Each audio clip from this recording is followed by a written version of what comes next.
Hey guys, welcome back to Wrestle Wellbeing. I'm your host Jim, and we've got another episode of the Unseen Battles today. But before we jump in with the episode, and before I introduce my very, very special guest for today, I want to talk about the Hot Tag Foundation. I've done this in the last couple of videos, so for those of you that have been here before, you know what I'm going to say. For those of you that have not been on the channel before, make sure that you hit the subscribe button. Make sure to like this video as well. Share it with your friends. Make sure you comment down below as well. It's nice to see new people around here. So the Hot Tag Foundation is a non-profit organisation based here in the UK that aims to share wrestling with children across Britain, particularly those in need. The Hot Tag Foundation leverages the appeal of professional wrestling to bring joy and a sense of real-life superheroes to children, especially those facing challenging circumstances, by providing them with personalised wrestling gifts and fostering a community-orientated approach to wellness and kindness. I'm going to play a very short clip. Make sure that you check these guys out. There's a couple of links on there. There's a couple of QR codes on there. Make sure you watch this entire episode first. Don't want you missing out on this one because it's an absolute banger. Make sure you check out those guys after this episode. Then, obviously, come back and rewatch this episode. So we'll see you in 2 minutes. Ready for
There you go, guys. That is the Hot Tag Foundation, as well as a couple of other local indie wrestling companies throughout the UK. Make sure you go check them out at the end of this episode.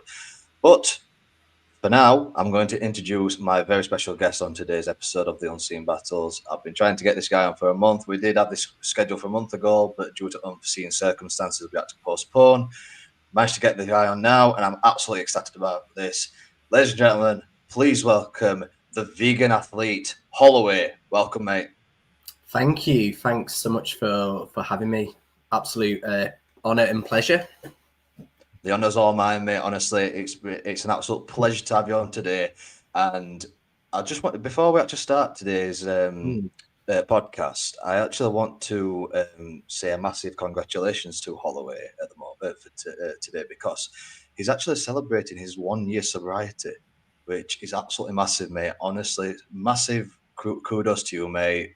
I can't even express how proud we are of you. And I think Steve Grimshaw also shares the same compliments. There you are, mate. Thank you, Steve. Thank you, Jim. Yeah, it's I think the post that I put on yesterday, saying it to be heroic and say, yeah, it was the hardest thing I've ever done. And it wasn't to kind of come across like arrogant or anything. I think it's just the fact that I'd got to the point where I'm so done with alcohol in my life that it was quite easy to do, and it didn't have a place in my life anymore. So my last drink I had, so the Euros, I think the Euro final was on the 14th of July last year. Then I went out for my birthday on the day and I felt really rough. And I was like, what am I doing here? Why am I doing this? You know, it doesn't bring any value to my life anymore.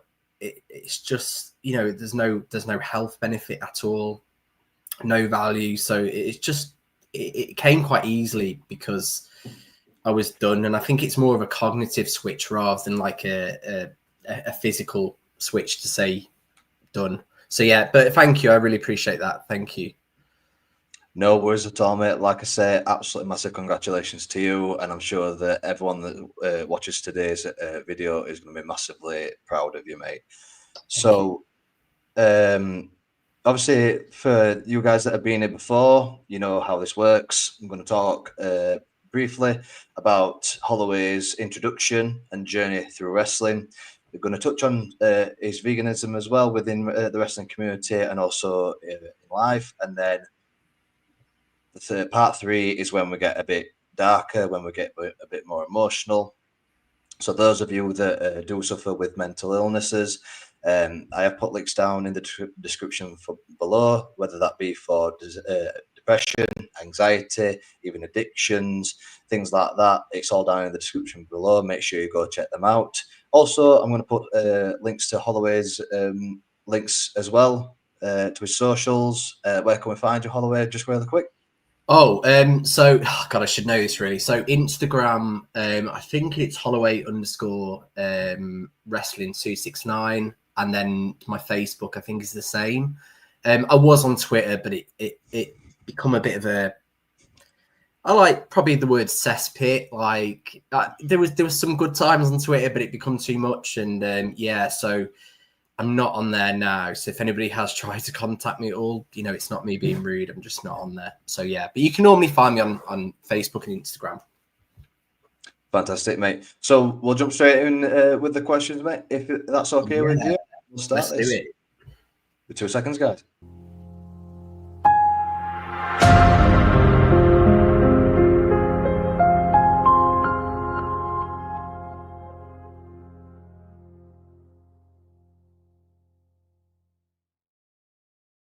So I basically start every interview the same way by asking, what was that initial spark for you becoming a professional wrestler?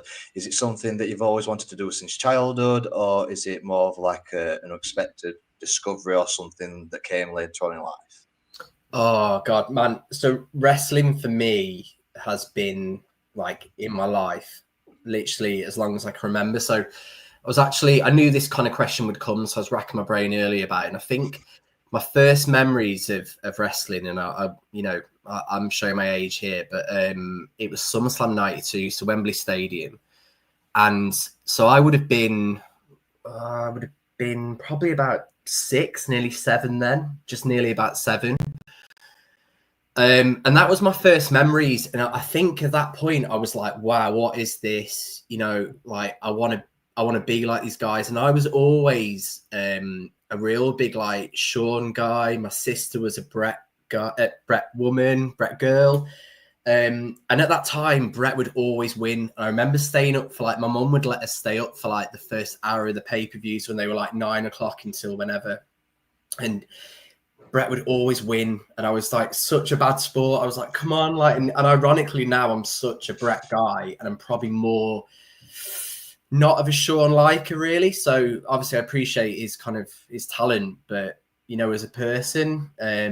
So yeah, ironically, but ever since then, it's just always, and it's probably very cliche to say, but it's always been there. And I've just fascinated by it. I still am. I have friends that like don't understand it. They're like, what do you get from watching, you know, these guys in trunks like slap each other around? But it's more of like, I think whatever mood you're in, you can put wrestling on and it can completely transform your mood. And I compare it to like football. So like supporting a football team, you know, you always have that hope they're going to win. And when they don't win, you're very disappointed. Whereas you watch wrestling and 9 times out of 10 you come out feeling better than you did at the start. So and then just going to watch events when I was younger. I grew up in the West Midlands, so there was a lot of events in Telford which were quite local to me, and you go and watch these guys, some ex-WWE guys or WWF at the time would be there, and you're like, wow, these guys are just, it's incredible. Like, and to do it, you know, it was never, I'd want to do it, but it never ever something I thought would come to fruition. Like, not in my wildest dreams. I still don't, you know, like to call myself a wrestler now, it still feels a bit weird. But yeah, a dream. The only word I can use is just dream. Yeah. I hope that answers your question anyway. Yeah, of course, mate. Definitely. It's always unique listening to people. I've done, I think you're like my 5th or 6th interview so far. And I always love hearing how people got into wrestling, because 9 times out of 10, they always say that they've always loved it since like they were very young, or the dad's got them into it, or the granddad, or some family member, or some close friend. So it's really lovely and really wholesome to hear. Obviously, just normal, regular people that are now in that echelon of being professional wrestlers that could possibly one day, who knows, do whatever. That have grown up being fans, because it's quite.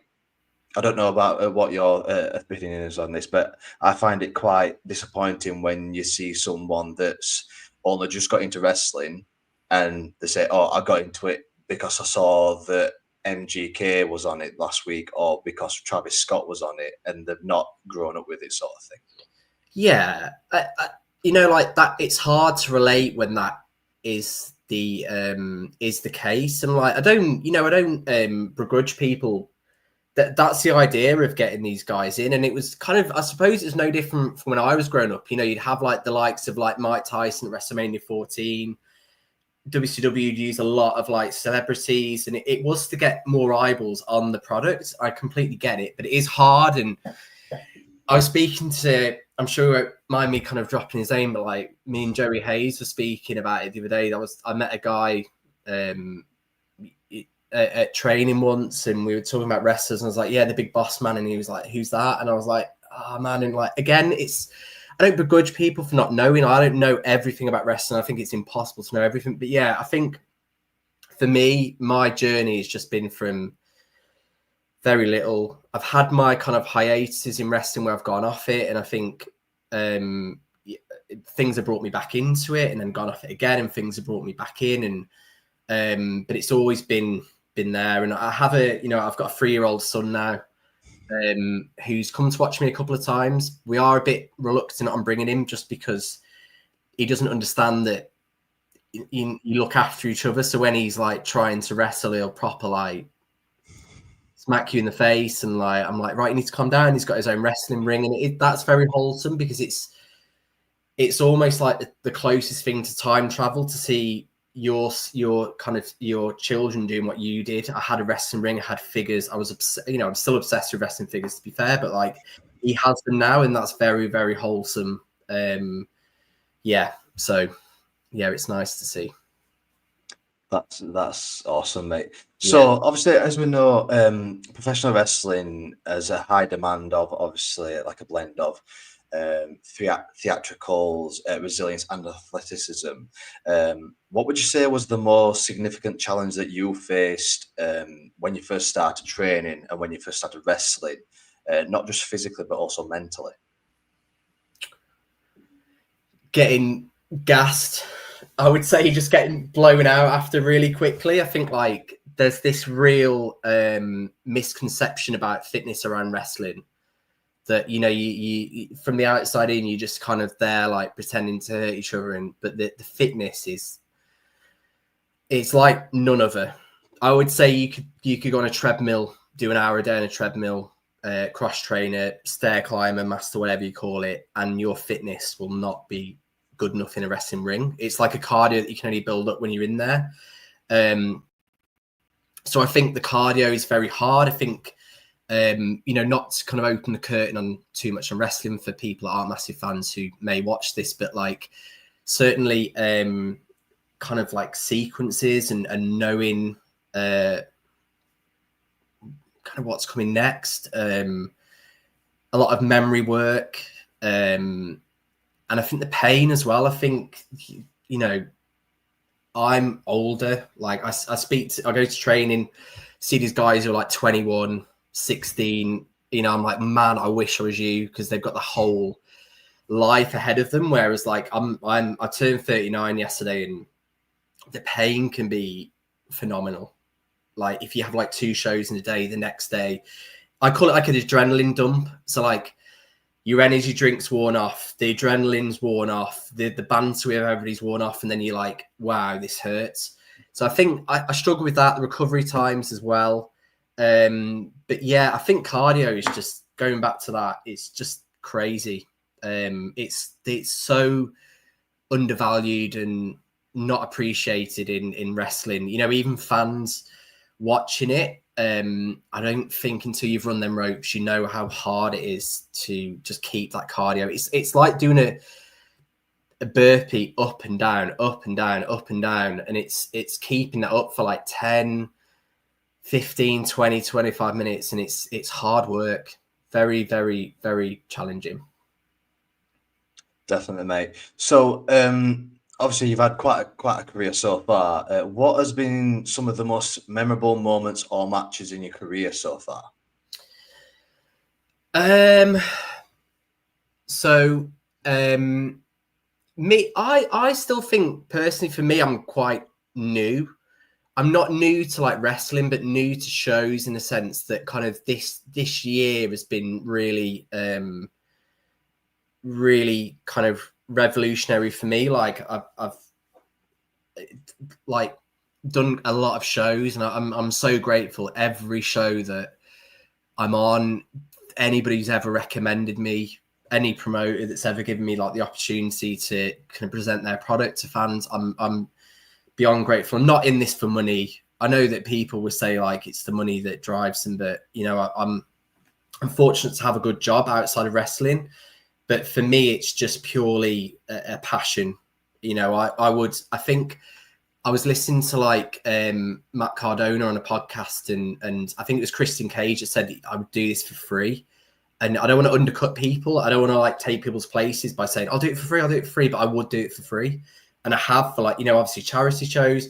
I recently did the Alex charity show for Infinite. And that was, that was really tough because Alex, him and James were the first people that I ever I remember coming through the curtain on my first match, and I was nervous as hell, as you would be. And it was like a fight or flight reaction. I remember pulling the curtain back, and Alex and James were like the first 2 fans that I saw, and they were like trying to slap my hand. And I thought, like, me, like you want to slap my hand? And like, so to do his memorial show, to see his family there, to see like Kaney, Matt Tucker in the ring, like wrestling with John, that was really something I'll never forget. I felt so privileged and honored to be there. And then I've had some really like great matches. So with Titan recently, so he was on Britain's Got Talent, the World's Strongest Freak. That was at Livewire. So that was a really, really great match. And we really set the veganism. I know we'll touch on this, but we set the big strong meat eater, the carnivore and the herbivore, and Dan, who is the promoter at Livewire, he did a really good job of selling that product. That was great. I've had some really great matches with PL Dotson. So I'd say like PL is one of the like best character baddies in British wrestling. He's so dedicated to that character. Yeah, it's really hard. Like I've worked with Jordan Kane, who's like phenomenal athlete. Me and him like went just under like 25 minutes, like 22 minutes or something. And like, yeah, talking about being like, like blown up, that was like really a challenge. But yeah, there's so many to name, and even every opponent, like, you're just grateful for going in there and them. I've not worked with any bad people, and I'm sure there are bad people in British wrestling, but like, or people that go in and just want it to be about themselves. But everybody I've worked with, they've been like very kind of giving and taking advice, and yeah, there's just been so many. Just grateful. It's probably going to be a common theme in this podcast, but yeah, just real gratitude for everything. Fantastic, mate. It's quite funny that you mentioned PL Dotson, because he messaged me about coming on the podcast at the beginning of this month. So I'm hoping that we can sort out getting him on the podcast as well. But continuing on with the questions, mate, how would you say that, how do you prepare for sort of like a big match, both physically and mentally? It could be a title match, or it could be like a no holds barred match, or help sell, whatever, like a different match stipulation. How would you prepare for such a match? So I think physically for me, I'm like the gym has always been part of my life since I was like 16. So now we're talking a long time, probably like 20, 22 years, 23 years. So physically I've always had that, and I think that's definitely helped me. Mentally for me, the best way of dealing with a match, big or small, is kind of not thinking about it. And when I mean that is that I've had matches where I've been in my own head and it hasn't been a match that I've enjoyed. I think I can be, me personally, I can be mentally prepared, but not kind of go into it too much and try and be very present.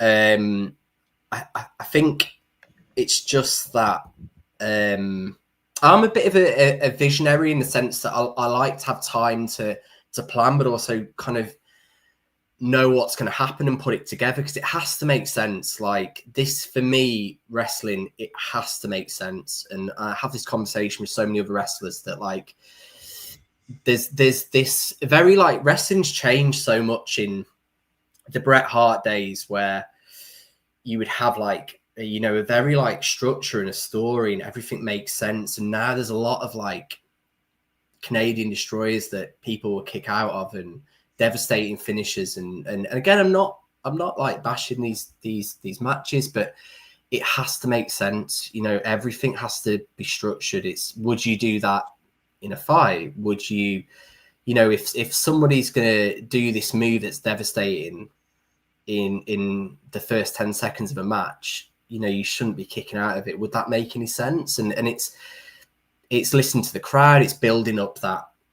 anticipation, and that structure is so important. So I am very like, I like to have a vision of how something's going to look. And again, I've been really fortunate to work with people who are very similar and who get the business. You know, I'm sure there will be some time when I work with people that kind of don't get it as much, but yeah, for me, not in my own head, having a vision of how it's going to look, how it's going to work.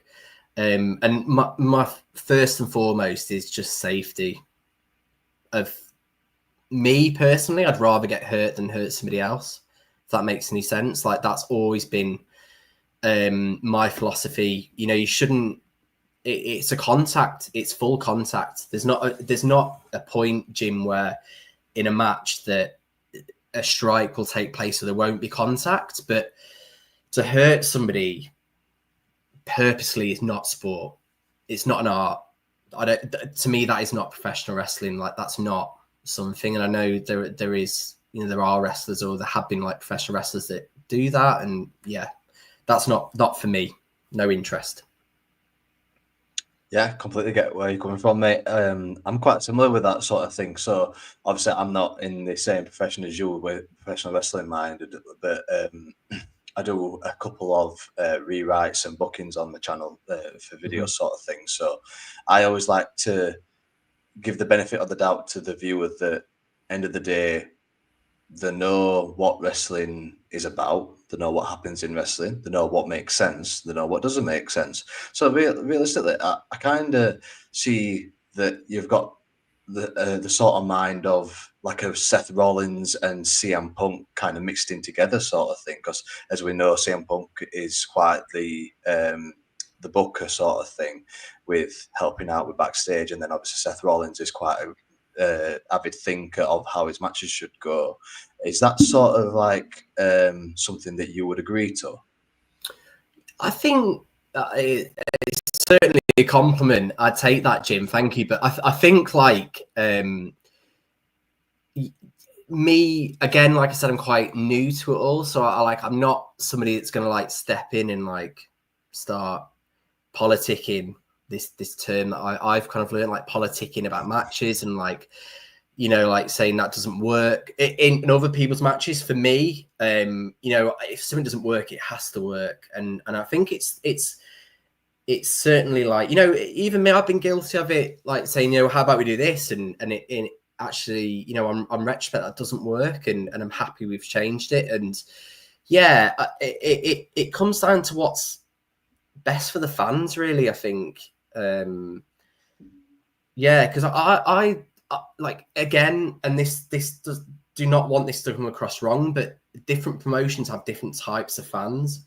So there'll be some fans that are just happy to kind of be there. They may not have a massive education in wrestling. Then you have some fans that are very smart, and it is those kind of fans that probably are going to like pick up on something that doesn't make sense when the structure doesn't work. But for me, I couldn't give, you know, a damn if it's the crowd that don't know or the crowd that are most educated. I want to give them the best of me every time. Free match, charity match, paid match, main event, title match. I don't care. For me, like, below standard is not good enough. And I have come back from some matches and been like, I've watched it back and I've been like, I'm not happy with that. And that's not looking at somebody else's performance. It takes two to tango, absolutely. But like, me personally, I'm a bit of like, I would say like every match for me is like WrestleMania. And I think even at my age now, I'm like, yeah, every match is WrestleMania, because I don't know how long I've possibly got left to do this anymore. So I'm not satisfied until I've given everything. Yeah, mate, I completely see where you're coming from. So obviously you mentioned that you've come back from matches and you've watched it back and you've thought that it's not that what you did wasn't up to your standard. Would you say that you can be quite overly critical of your matches, or do you have sort of like a imposters syndrome type of mentality sometimes? 100%. Biggest critic. I find it hard. I'll only watch my matches back with my kids because they're not. It's going to sound cowardly here, but they're not critics. They're like, "Oh, Daddy, are you okay? Did that hurt?" You know, like, and they're not critics. They're not going to go, "Oh, you know, like, you should have probably took that buckle harder," or, you know, like, you took too many steps running the ropes. And they're not going to pick up on these things. But I don't necessarily like watching my matches back. I've got better at it now. But yeah, I have got imposter syndrome. Like, I don't really feel massively comfortable calling myself a wrestler sometimes, as mad as it sounds. Like, for me, you know, because you've worked a show, it doesn't if I work one show, it doesn't make me a wrestler. I think what probably makes somebody, there's a wrestler and a good wrestler, and I want to get to that good wrestler, and I don't really know where I am at the minute. I'm not saying I'm bad, but I'm not where I want to be, and it's these little bits. And again, hearing another podcast, somebody saying it's the moves in between the moves that make you like the better wrestler, if that makes any sense. And it's not necessarily your moves, because everybody hits these moves, but it's the way you sell them, it's the way you give them, it's the way that you interact with the crowd, and just massive imposter syndrome with everything. And I think as well, like, touching on going to the mental health side of things as well, like, I've always like really struggled with body dysmorphia, and I kind of didn't know why, and then it's kind of clicked to me now that, you know, from 6 years old, I've watched these like larger than life, tanned, veins popping out, like wrestlers, and then now I look at it and I think, you know, these guys are probably on something.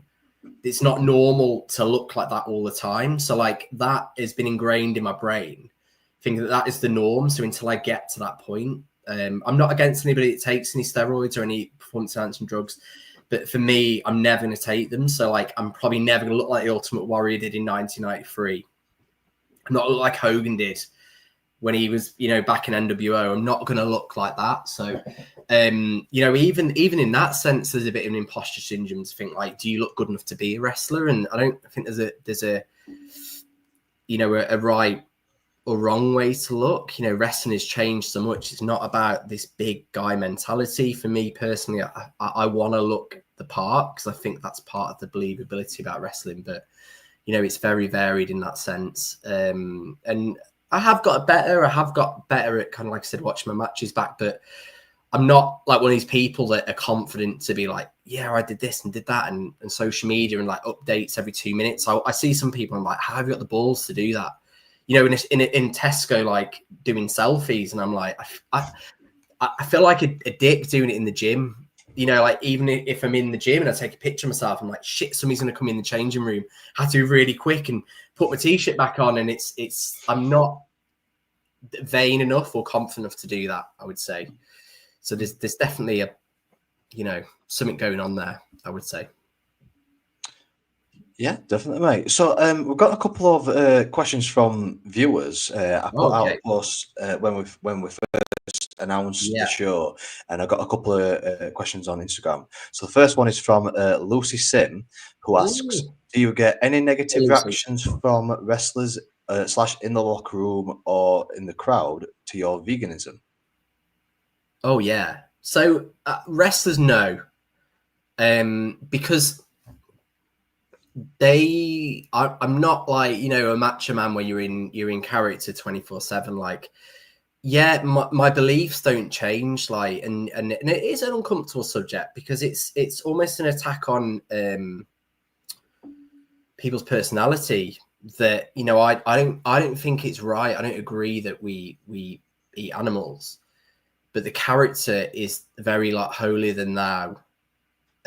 Almost to the point where and like here to save you and to tell you your wrongs and what you're doing wrong and how I can help you. And I've had some like I call it terrific reactions, because you know you're doing your job.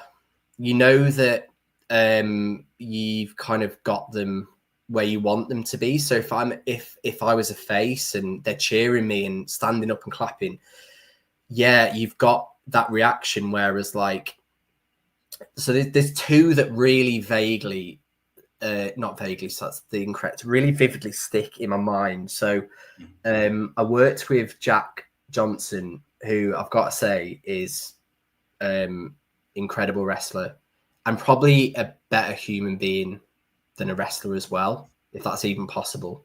So massive shout out to Jack. So I worked with Jack at This Is Wrestling, and when I rolled out the ring at the end after the bell had gone, I'd been pinned.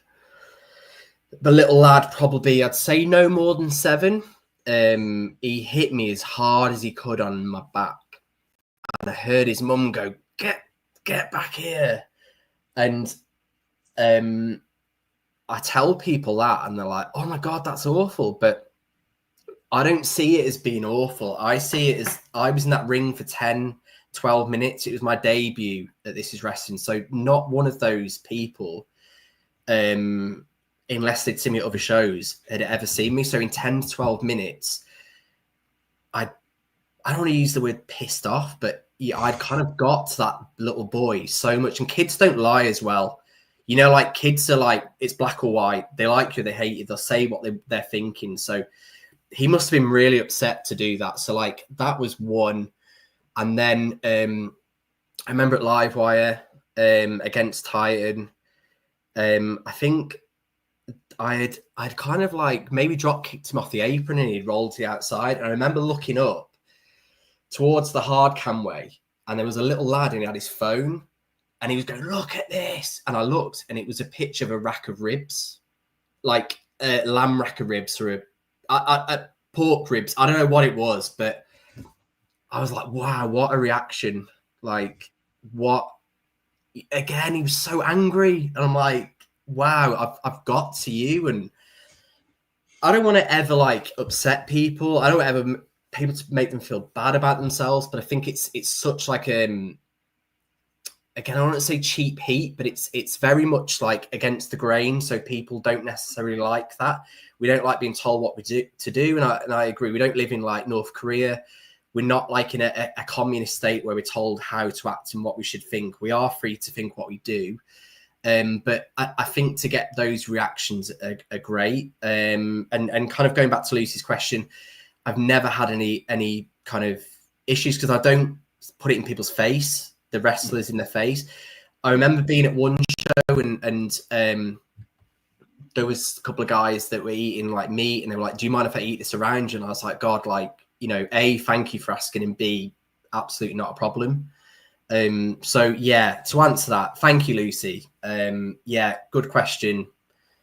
No and yes to fans, I would say. Fantastic, mate. So next question is from Anthony Getske, and he asks, I know why this is Getske your favorite tag partner? Wow. I shouldn't be pausing. You know, again, Getske, it probably I've never told him this before, but so when I was like training, I'd go to a lot of the shows that he was on, and I remember like watching him. I was like, wow, this guy's great. Like he's such an athlete, and then I've got to know him now, and he is such a great guy, and like similar to Jack. It's so weird with wrestling that you have such a common ground with people.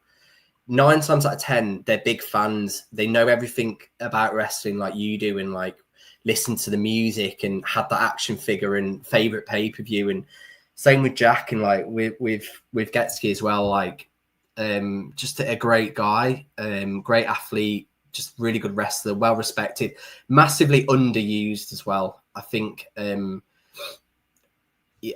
one of the things that you understand in like British wrestling and indie wrestling, that unfortunately it's not always kind of how good you are. And I get it. It's like anything, you know, that people are selected because they're friends with people or done favors, which it is what it is. You know, it's not worth kind of getting upset about, but you know, massively underused. Yeah, and me and him are. You'll have to watch this space because there's a lot coming for me and Getske in the next kind of to the end of the year as well. And really exciting. And I think, you know, there's probably going to be a few more 7-year-olds trying to punch us, I would say. So watch this space, yeah. End of the day, mate, if you're a heel, you're obviously doing something right because the crowd's reacting to you. That's what I always say. Yeah. If it was my kid, I'd be probably quite livid. I'm trying to think of the word. It'd be quite horrendous if it was my kid that did that, but I'm quite grateful for that child because it's stuck in my mind. And yeah, so whoever you are, I doubt you're watching this, but thank you for that punch. If I'm honest, mate, I was actually expecting you to say that it hit you in the back and then you looked up and you saw it was your son. So I was expecting that to be the answer. Yeah, do you know what I say to my wife? Like, if she does bring the kids, I'm like, boo me. And she's like, what? And I'm like, boo me. Boo me. Go to the good guys. Get the kids to high five the good guys. Don't, I'm not going to high five you. Boo me. But it is hard when I see him there. I'm like, right, okay, let's have a little cuddle at the end. I'm fine. My son, he's like, are you okay? And I'm like, yeah, I'm fine. He's like, you're back. And I'm like, yeah, I'm okay. And he's like, why is there a big red mark on your chest? I'm like, yeah, I'm okay. But yeah, if it was him, I would have been like, great, even like prouder. Yeah, as long as it's me and him not punching somebody else. Yeah. So then we've got a couple of questions from Steve Grimshaw, our favourite referee. First, he's actually got 4 questions for you. Steve. He's testing you today, mate. Yes, so yeah. Steve's first question is, how often do you get bad advice concerning your plant-based protein, and how do you react to that advice? So good question. Do you know like I've been vegan for 8 years now, and I think Mhm. when I educate myself, like I just kind of, because I was so into the gym, I was like, right, if I'm going to make this transition, it cannot affect my gym life. It nutritionally, as when you eat meat, it's important to get the right amount of proteins, carbs, whatever it might be, and calories. So like, I really educate myself on protein. I think there is a lot of misconception about like vegan food, that people will just look to like the junk food. It's not necessarily healthy to follow a plant-based diet, because there is a lot of crap out there. And when I say crap, what I mean is like, stuff high in saturated fats, high in calories. A lot of vegan cheese are made with coconut oil, which is really, really fatty. So but what I would say is that when people talk about ultra processed vegan food, there is this misconception that you're comparing it to, and again, this isn't a personal attack anybody, but like meat that we have to almost jump through hoops to cook and process to make it safe. So like, for me, I would say if people, they don't necessarily say to me, where'd you get your protein? That did happen, but now it's more of like, oh, how do you get your protein? What do you go to? It's more of like an asking rather than telling, and it's not a gotcha moment. It's more of like, for them to be educated, and it has got a lot better. And I think it's become more mainstream now. And again, a massive shout out to Rick. So Ricky, my coach, we've been on this kind of like program now since January. And the proudest part of it for me is hopefully I can be an example that you can be vegan, still maintain muscle or grow muscle, and compete in full contact sports entertainment, whatever you want to call it. That there is this, the vegans are weak, you don't get enough protein, you're malnourished, all this, and it's it's ill education. I don't blame people, because the mainstream media don't help, but I think if people understand it better, there is a way of having a healthy plant-based diet for sure. So to answer Steve's question, I don't really get too much bad advice now, I would say. Fantastic, mate.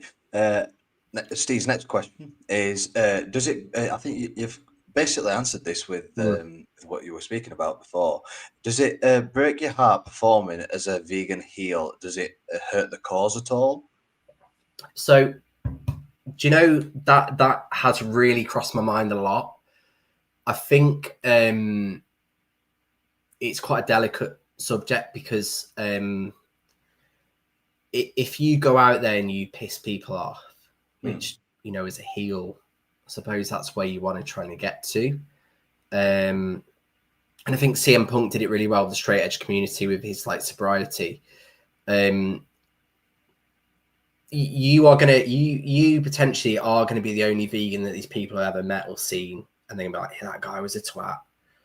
He was telling me that I'm doing wrong, whatever it might be. But I think when people get to know me outside of wrestling at the end of shows, through these like things like the podcasts, that isn't me.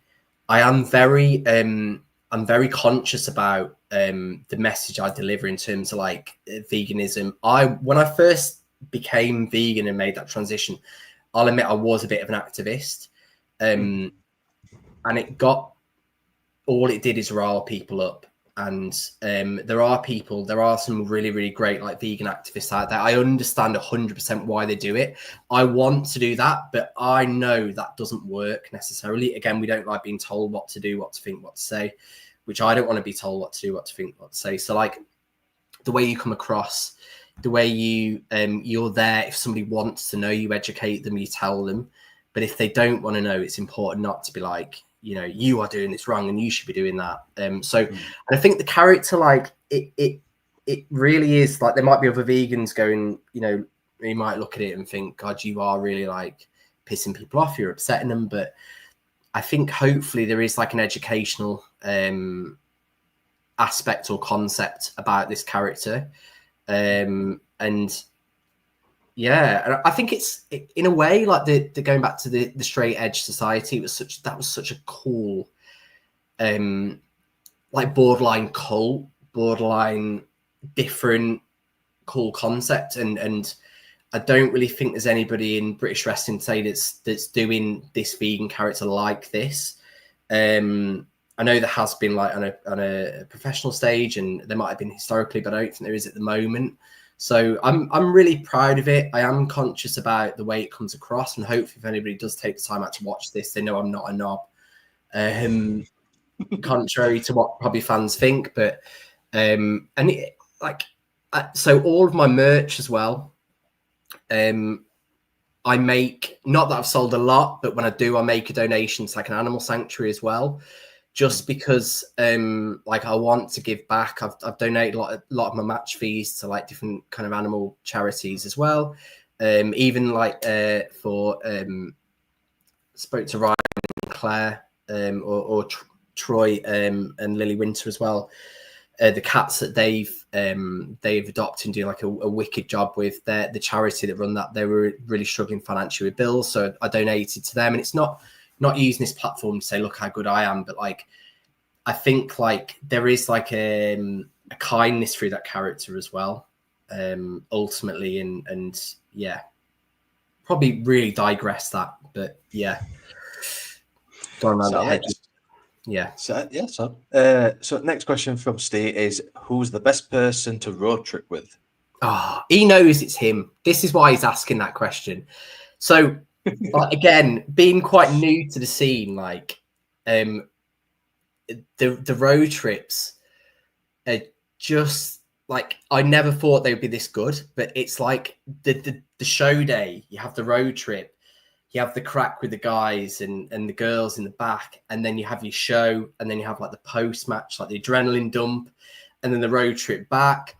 But yeah, Steve is great. He's a really like very generous in terms of like driving, snack bag. He's great. Joey Hayes, like me and him we live very close, but Jack, Getski, Drill. I've been really fortunate. Maverick Matt as well. You know, we road trip with these guys because we're all quite local to each other.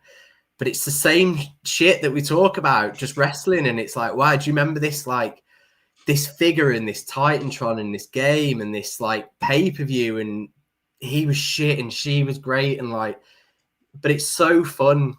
It's so fun. Like, I absolutely love it. I used to dread show days. Like, I was so scared of them, like, messing up. And it took a real mental toll on me. I was like, how do people do this? Like, you know, like 3 days on the trot.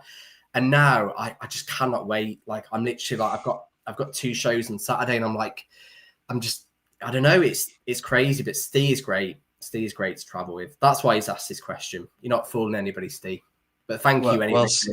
Yeah. Well, Steve's actually answered the question for you. It says that the answer is Joey Hayes.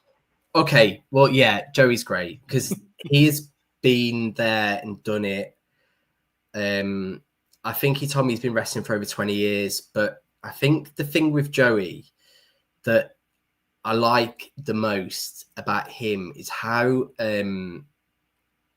giving he is with advice.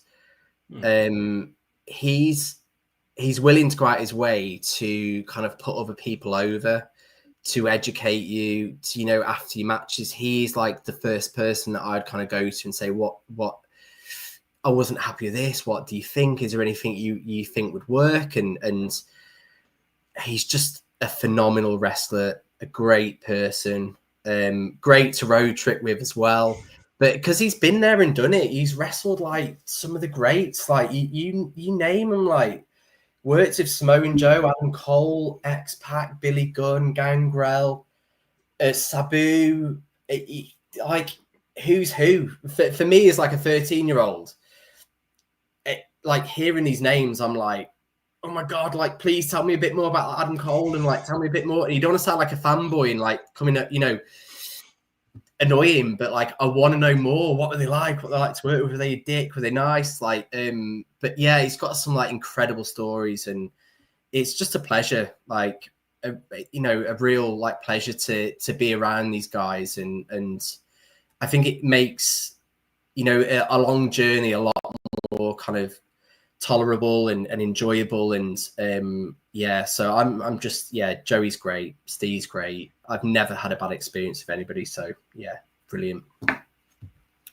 Fantastic, bud. So, final question from Steve before we can go back to me, because I feel as though Steve should have co-hosted this. I do. I episode. think it should have been like the Steve show as well. But no, joking aside, I'm grateful for people. Like, I know when you put the Q&As up, I was like, oh my god, like no one's going to ask a question, and like I don't know. I'm just grateful for people to even taking like 5 seconds, 10 seconds or in Steve's case, 2 hours to put questions across.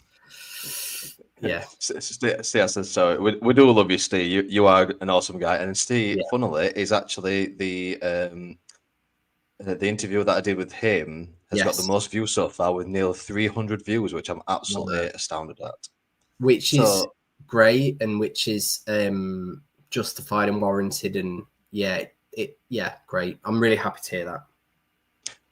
Just to let you know as well, bud, we are actually nearly at an hour already, which is absolutely unbelievable. I'm really enjoying this talk so far. We just need to keep it going for another about 40 minutes, and then you'll actually surpass Steve's. We'll get past. It's been 20 minutes of our conversation and 40 on Steve's questions. Right, come on, hit me with this. Hitting this main eventer. So the main event question from Steve Grimshaw is: how does the imposter syndrome impact tag matches? Are you more comfortable with a tag partner to assist you? Jeez, that's a really good question. Do you know?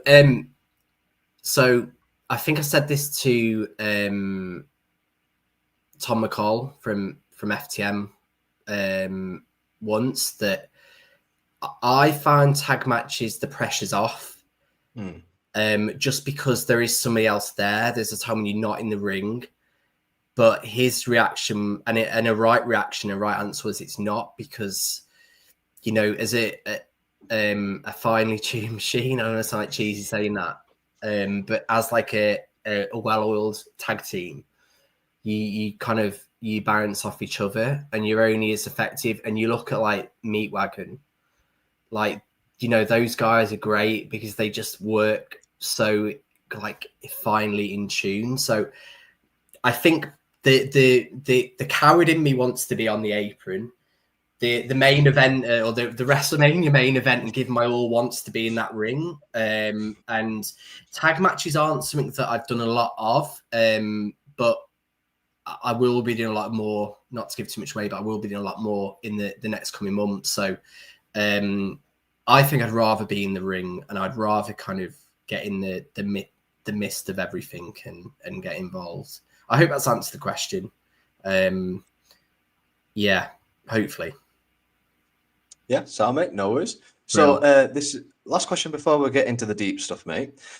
So looking back, what's one piece of advice you'd give to an aspiring athlete such as yourself, particularly in physically demanding sports like wrestling, who are considering or even starting to embark on a vegan journey? Do it. And as simple as it sounds, it is possible. I think you need to educate yourself. You have to have that blueprint of what you're going to eat, what you can and can't eat. But it's possible. It won't have, if you want to go into wrestling, you can be a wrestler. It doesn't have an impact on your gym, doesn't have an impact on your cardio. There's no difference. I think the ironic thing that I always think of is when I was younger, you'd be ill and my mum would give me like tomato soup, and the doctors would be like, eat more vegetables. And it's like, it's not rocket science to think that nutrition does come from plants. So I would just say, educate yourself, do it. And just, if you need any advice, I'm not going to tell you, but if you want to ask me the question, I'll educate you, and it's much more mainstream now. Yeah, don't be put off by it at all. Fantastic. That's absolutely sound advice, mate. That's obviously will help some people out there. So as we're going to the deeper questions, mate, obviously just want to put out there, guys, that these questions may get a bit deep and they may get a bit dark. Obviously, Ashley is going to be diving deep and showing quite a bit of a sensitive side. So if you are at a nervous disposition, please do watch the video, but just make sure that if you need any help, check out the description down below. Make sure that you check out the organizations that are listed down below. And also, if you need to, just talk to someone, talk to your friend, talk to your family. But other than that, first question for you, bud, is the world of professional wrestling, obviously, as we know, with its constant travel, the physical toll, public scrutiny, high pressure environments as well, can be incredibly taxing on your mental health. Can you pinpoint a moment that you first realized or recognized the need to actively address your own mental well-being? So I think in terms of like professional wrestling, probably not. But for me, in my own life, I was very much like thrown into it. So to kind of go, I don't know, we've discussed previously on this, but to kind of go into it and to give the listeners a bit of a kind of a journey, a story or a picture of my life. So I never really thought I had bad mental health until roughly around the age of 30. So when I had a great upbringing, like the perfect, like a bit like a 2.4 children. Like there was my mum, my dad, me and my sister. My dad had his own like bricky labouring company. So we were really fortunate to like travel, go, you know, have holidays. My mum always like tried to get what we wanted. So we had a really good upbringing. Nothing kind of abnormal. And then when I got to the age of 8, my dad suddenly passed away. And looking back at it now, I'd become almost obsessed with like my own morbidity and death. And I didn't kind of know why. And I think as a young child, as an 8-year-old who really didn't really understand the concept of like death and what had happened, it kind of makes perfect sense that I had this like fear of dying, and I had really bad anxiety, and I didn't, you know, at that age, at that time of the world, it was like worried. There wasn't anxiety. There wasn't, you know, like that feeling a bit down. There wasn't like depression.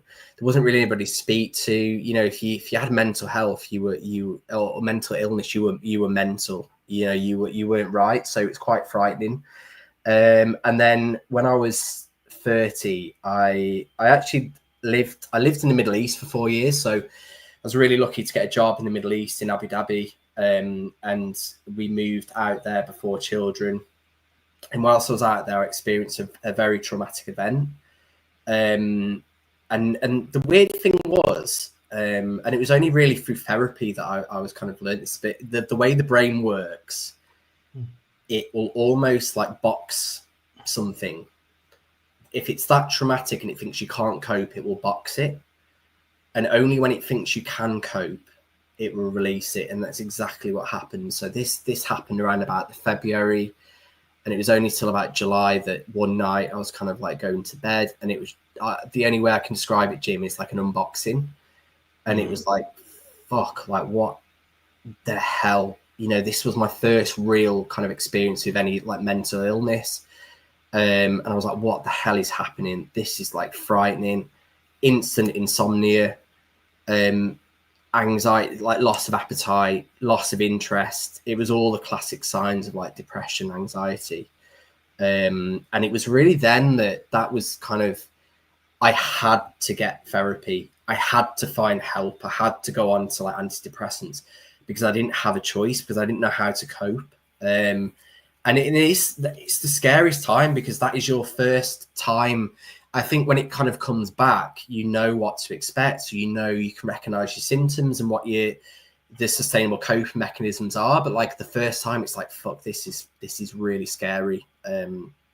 So yeah, I think in wrestling, like, so I actually took, probably not many people know this, but I trained like 2014, but just before I went to Abu Dhabi. I was with Future Shock, so it was a long time before kind of what Sam has, the great work that Sam has done now in Future Shock. But I kind of took a very big hiatus from wrestling because the pressure, even training, the pressure of failing in training, I couldn't cope with. I literally, like, it would trigger a lot in me, and I couldn't cope with it. And I'd rather make excuses not to train. And I was just getting on shows, and the booker at the time, I was just very frank and honest. I said, I can't cope. I'm going to end up costing somebody else's spot. I'd rather kind of take a step back from wrestling and let somebody else have a chance. I didn't want to be that person that's hogging spots or like ruining it for somebody else. So yeah, and then I kind of went back to therapy at that point because I was struggling. I just had my daughter, and I was really struggling with like adapting to be a parent as well. So I think it was kind of, there was a couple of times in my life where, certainly when I was 30, that was like a, you know, not to use the do or die philosophy, but like very much so. I had to get help. I had to. There was no other. Wasn't like, oh, it'd be nice to have therapy, or should have gone to tablets. It was like, I have to get therapy. I have to get help. I have to speak to somebody. Really do appreciate you opening up about that, mate. It can be quite uplifting for people, obviously, hearing that they're not alone in this world with things like that, because it can happen to quite a lot of people. Is there any, so for anyone that's watching that has experienced something like that, is there any sort of advice that you could give? Is there any sort of like, if they're still going through the trauma at the moment, is there anything you could say to them that you think would help? Get help. Ask for help, because the older I've got, the more I understand it's okay to ask for help. And certainly, you know, a male, there is this conception that men should be able to kind of man up and deal with it. And it is getting better. It's definitely getting better, but certainly for men to deal with it. You know, I think whatever stage you're at, if you kind of new to trauma or you struggling or it's come back, just ask for help. Like, there's so many. Living in the Middle East, it was hard because with it being a Muslim country, the laws, the very, very old school laws. So, you know, that literally if you were suffering with mental illness, I remember going to a doctor and seeing the report, and it was just like, it was quite discriminating what he'd wrote about like my mental health. And this was like an Arab doctor. And it was hard. I had to end up getting help from a therapist that was based in Shrewsbury, so not actually far from where I grew up, but having to have like Skype sessions. So face to face is always better. Some people prefer therapy, you know, sessions via Skype because they're not there, they're not in person. It feels like they're more comfortable in their own surroundings. But for me, I wanted that face to face, but I couldn't have that because I was 7,000 miles away, and it was frightening. It was scary, and I didn't know what to do. And just speak, talk, because talking is like that pressure valve that releases it. And ask for help. Certainly in the UK, the facilities are incredible. Like Samaritans are absolutely, you know, unreal that we can have somebody at the end of the phone to talk to. They might not have all the answers, but just it's so cliche to say, but just talking, it just alleviates that pressure, and it kind of, that going back to like dump, you know, it dumps all the crap out of your brain, and like getting it out there just helps so much. So I think, you know, don't feel like you're on your own. You're not the only person that is going through it at the time. You're not alone. And I think what really inspired me was seeing that people have come through these kind of similar traumatic events and have kind of got better and developed like a kind of a normal life. And like where I am now is in my mind nothing short of a miracle, because at one time I thought it was my life was done, you know, it was game over, there was no way out of this.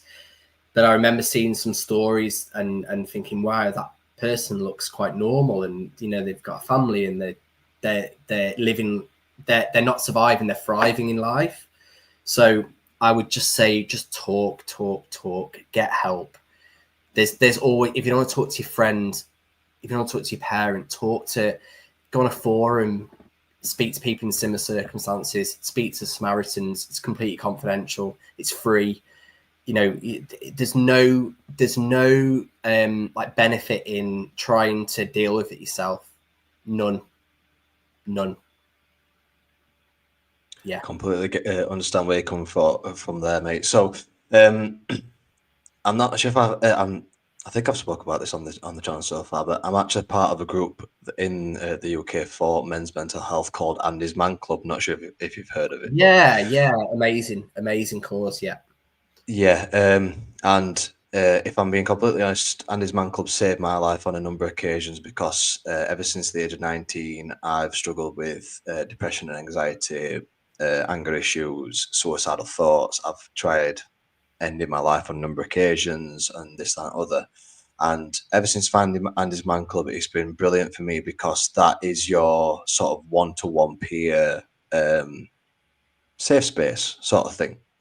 So that so for anyone that is watching, if you are a man over 18 years of age and you are suffering from anxiety, depression, or whatever it is, addiction, I would strongly recommend that you do find Andy's Man Club because that could save your life also. There is a women's mental health charity that started up in Rotherham. I can't exactly remember what it's called, but I will try and find it out and I will put it in the description for you guys. But moving on to the next question, mate. Obviously, in an industry of professional wrestling that's associated with toughness, what was it like for you to open up about your struggles, whether to trusted individuals or publicly? Was there a fear of vulnerability at all? Yeah, I think just to kind of go back, Jim, to what you just kind of said as well. Thanks for sharing that because I know it's not easy to share those things. I'm really glad that you are here today and you've got the help, and it's very, very inspirational that you've kind of run these podcasts as well. So I'm really, really glad to hear that. It's brilliant.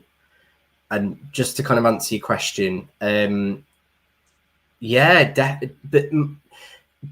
always that bit of what if somebody's like, oh, what a wimp, what, like, you know, he's kind of like perceived as being like weak for like saying that I've been in a really bad place, but the reaction has been completely opposite to that. Like the amazing video that Amy put together for me, which I know I shared with you, the reaction from that was like incredible. I've never ever had one negative comment.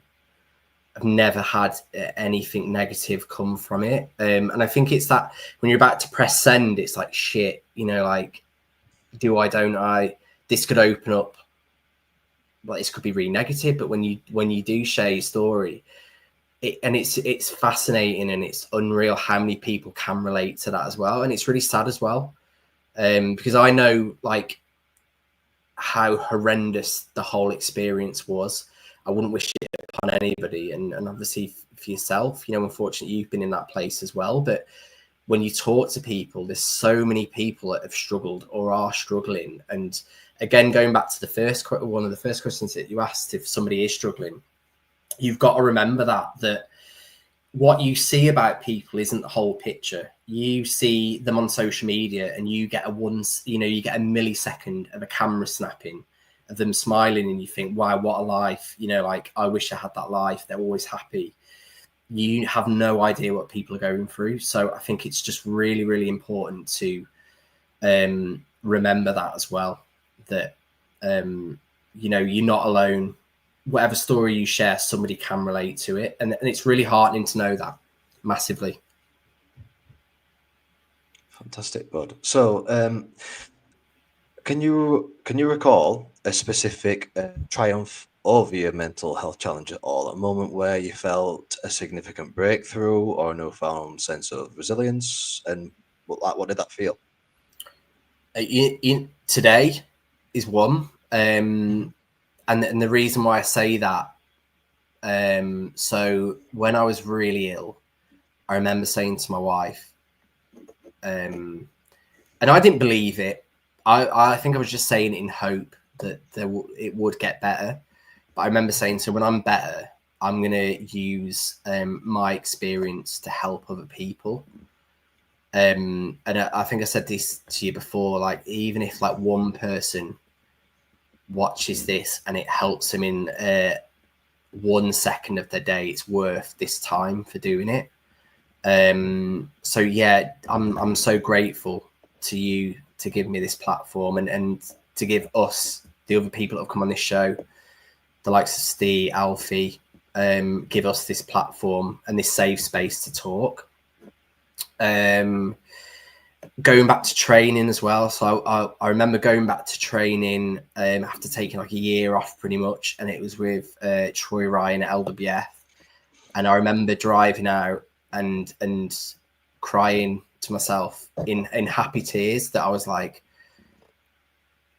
I've, you know, like there was at one time I was like, I cannot do this anymore. Like I cannot physically, mentally do this anymore. And then being able to go to training and taking a bump again, even though now I hate taking bumps, but even taking a bump again, I was like, oh my God, like that felt so good, because there was a time where I thought I'd never get to do that, you know? So there's been, yeah, I think those, like today's is great. Sharing the video that I shared, if no one's watched it, it's on my Instagram page. And I was quite, I think the imposter syndrome again, like came out, and it was like, you know, what if people think you're using this to like make yourself look better? And I was like, you know, that's the devil. And I was like, the angels, actually, no, you're doing this so somebody can watch it and think, you know, when it feels like impossible, it is possible still, you know, keep going.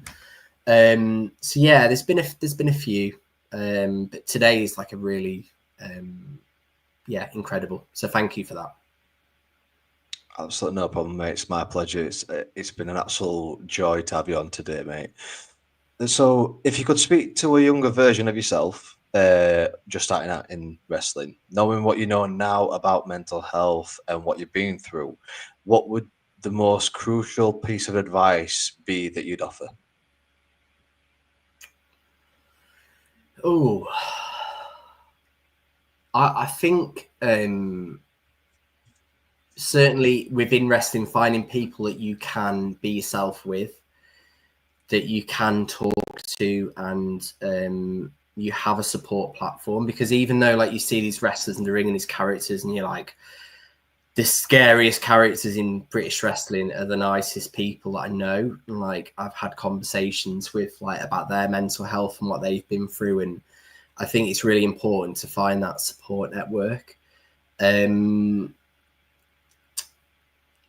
think don't give up as well, because even if you do stop at any point, you know, if there's that flame inside of you, don't give up. But it's so important to take time out to look after yourself, both mentally and physically, because like you said at the start of the show, it is like, it's so taxing on your mental health. It's draining. It's that adrenaline of like getting out there and knowing like you don't even, like for me, I don't think about the pain isn't on my mind. Something big happening in the ring isn't on my mind. It's more like not messing up, or it's giving the fans everything. So like all that comes with it afterwards, and it is so physically and mentally draining. And you know, some of the guys, I speak to Troy Ryan about this, he's on so many shows, and I'm like, how do you like physically keep going? Because you're doing like 3 or 4 shows in a row, and it's taxing on your body, but your mind as well. It's the travel, it's everything that comes into it. So I think yeah, I think the older you get, the more you realize you do have to look after yourself. I get it, if you signed and it's your job full time, that's different, but in the sense that you don't really have a choice to kind of take a break, but it's so important to take that break. Yeah, I hope that answers your question. I'm very good at digressing and really good at, I'd be a good politician because I don't always necessarily answer the questions, so I could dodge questions, but yeah, I get back at the end. Yeah, sound, mate, sound. So, beyond your personal journey, what do you believe is the biggest misconception about mental health within the wrestling industry, and what changes would you like to see fostered to make a more supportive environment? I think the biggest misconception, I I think maybe the similar with like footballers, that you this character or you're this person that just wrestles and you're an arsehole in the ring, or you're a really good guy in the ring, or you're a good girl, or you're a bitch in the ring. But there's all stuff that goes on outside of this. There's you go to shows and you don't have a clue what people are going through. They might not be in a good. I've been to shows. I'm not in a good place mentally, and I always come out better afterwards. But I think there's this misconception that everybody is tough and everybody has to be tough, whereas in fact, it's all right to show like vulnerability. We're all humans at the end of the day. There's nothing wrong with being vulnerable, male or female. I think, in all honesty, like, again, being quite new, I don't want to speak for other people. I don't want to speak like I know everything, but I think things like this are really, really good, that people can come on in a safe space and talk. And, somebody could watch this and not necessarily have to say they've watched it or agree with it, but they kind of, it's helped them. I don't know. I don't think there's a budget to look at like an actual like hub of safe spaces for like wrestlers or in the wrestling industry. But yeah, I think the more of these, the better. I think the more of podcasts or getting people to talk, not necessarily about wrestling, but themselves as well. Because we're only, we're wrestlers for 10 minutes on a Saturday, 10 minutes on a Sunday. Whereas I'm Ashley all the time. So it's nice to have these forums to be able to sit down and talk about things other than being this holier than thou vegan arsehole that gets punched by kids. Yeah. Definitely, mate. So as we're starting to wind down, bud, what message do you hope to convey to fans and individuals who may be struggling with their own mental health, especially those who see you as sort of a symbol of strength and resilience? Wow, I've never been called that, or I don't know if people see me as that, but just if you don't feel right, ask for help. School, college, university, friends, 80-year-old man, 7-year-old child, it doesn't matter what age you are, just ask for help. Because the one thing that really is hard, and you may be able to relate to this, that when you're in a place, in a bad mental space, and you do suffer with suicidal ideology, which unfortunately I have been in that place, it's not your... the way I can describe it's not your brain. So the brain that I'm talking to now is not the brain that I had then. It's the brain then was irrational. So people make irrational decisions, permanent irrational decisions, and make the decision to take their life. Whereas if you do talk, if you kind of have that moment of rational thought, you talk to people who are thinking rationally, they will make sense. So that help is always there. That, in these thoughts, just because they're in your own mind doesn't mean they're your thoughts. 100%. That was really hard to... It was such a true quote, but it's true. Intrusive thoughts. Nobody wants to feel like that. Nobody wants to be thinking about, ending their life. Because for me, life is like the most precious gift we can ever have. And when people call suicide selfish, like, what is kind of selfish about giving up the greatest gift that you could ever have? So that's just so important in that respect. And the message is just the same. Just ask for help. No matter what stage you're at in your mental health journey, ask for help, because there is rational help out there. And it doesn't make you any worse or any kind of smaller as a person for asking for help. If anything, in my mind, it makes you more courageous, because I know how hard it is to make that initial plea. That is the hardest thing in the world. But all I can say is once you do that, then it gets better and it gets easier. Fantastic, mate.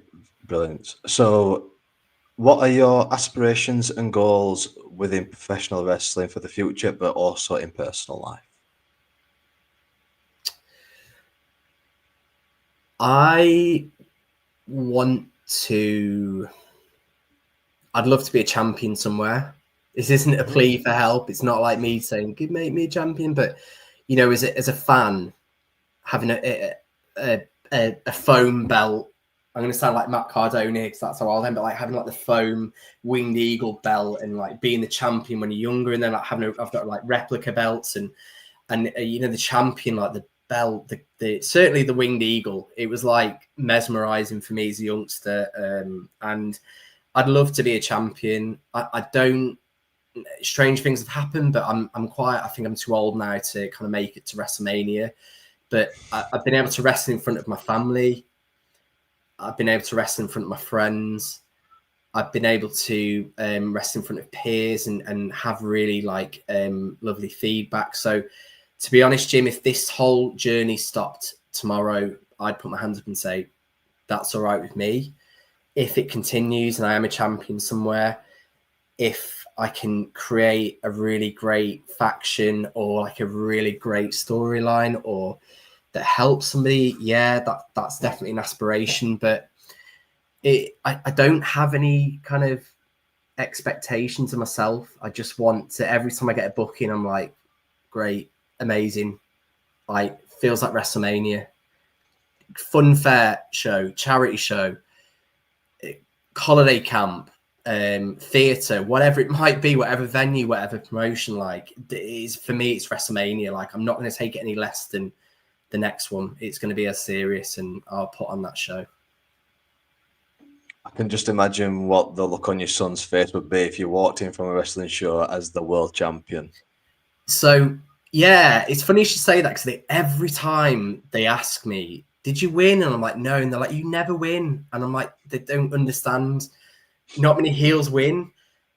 And it's not about the winning or the losing. But so I promised my daughter if I win a belt, she's like, can I wear it? I'm like, yeah. Can I take it to school? And I'm like, yeah, you can take it to school and show your teacher. So, like, you know, again, this isn't a plea for help, but, you know, it's funny you should say that because, like, they would be over the moon. Like, I'd be over the moon. I'd be like, I don't give a shit if it's a belt that people think nothing of. Like, it would probably be my fridge, like CM Punk, you know, like, I don't care. Just any belt. Like, I'm just grateful. Like, it's a dream. And yeah, that is my world championship there. So yeah.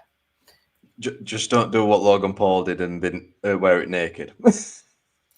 Yeah, definitely not. There's some other images I thought of as well when you said about people with belts doing stuff with belts. But yeah, definitely not. No, but Right, not buddy, so yeah, that's all about that. So last question, mate. I always try to end on something more upbeat to finish off nicely. I asked Steve Dean this yesterday, and he nearly had a full-scale meltdown. So I'm hoping that you Oh, wow. won't.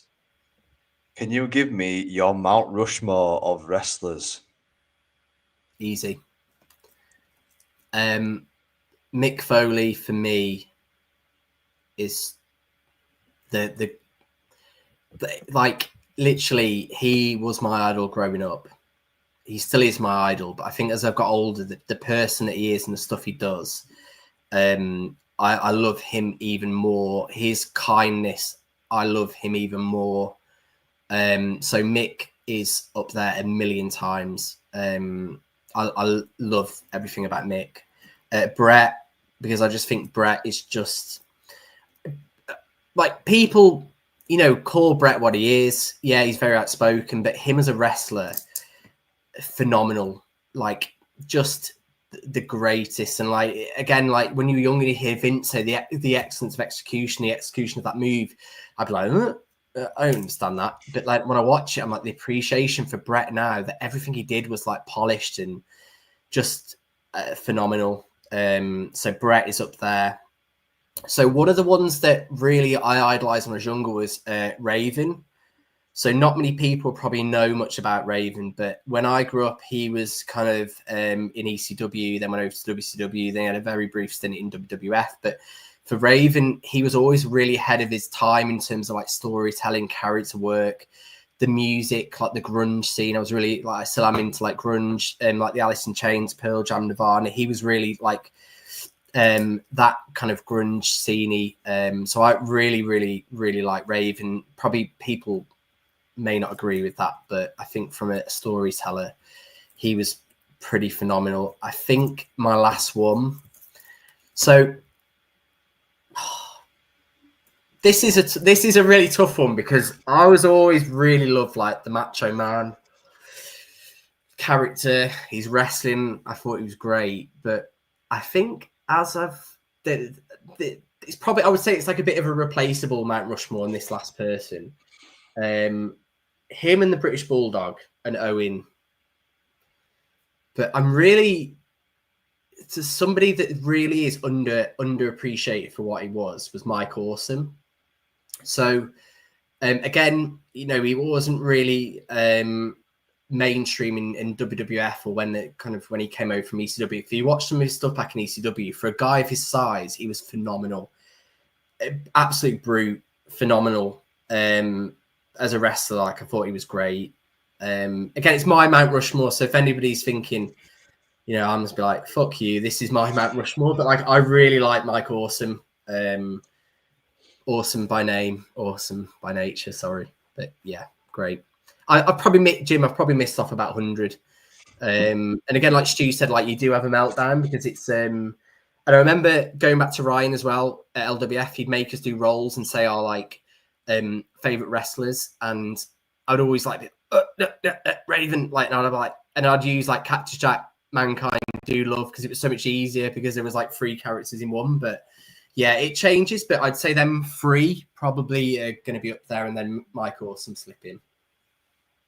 Fantastic, mate. So that is pretty much it for today's episode, guys. I've been absolutely blown away by today's interview with Ashley or Holloway. It's been an absolute pleasure having you on, mate. I'm very happy to announce also you have beaten Steve's time on the pod, which is absolutely brilliant. We can't go any further because to be fair, Jim, if he moans, that's probably because his questions took up a lot of time. So that's his own doing. But no, thank you. Just the bottom of my heart, thank you for having me. Thank you for giving this safe space. Yeah, just thank you. Grateful. Thank you. Pleasure's all mine, mate. Honestly, it's absolutely phenomenal to have not just yourself, but Steve, Dee Dee, Drew Ashlin, Erin Jacobs. I've had all these fantastic people on, with more people to come, thankfully. So I am happy to announce that next Tuesday at 7 o'clock, I will be having the Vigilante Bentley on the podcast. Make sure you come and check out that episode. Massive thank you to Ashley for joining me today. I'm going to let you finish off the pod, Ashley, by having the last word. If there's anything you want to say, anything you want to plug, anything like that, go for it, mate. I'm not going to use this opportunity for a personal plug because it's not me. You know, I'm there. I'm on social media. I'm contactable. But I mean, yeah, whenever you think it's not possible, just believe me, from somebody who thought that it wasn't possible, like 9 years ago, my life was over in that respect, that it is possible. It's hard. It takes time. It takes a lot of self-work, but it can and will get better. And I'd like to say I'm a living, breathing example of that. So yeah, just keep going, keep plugging away because it does get better.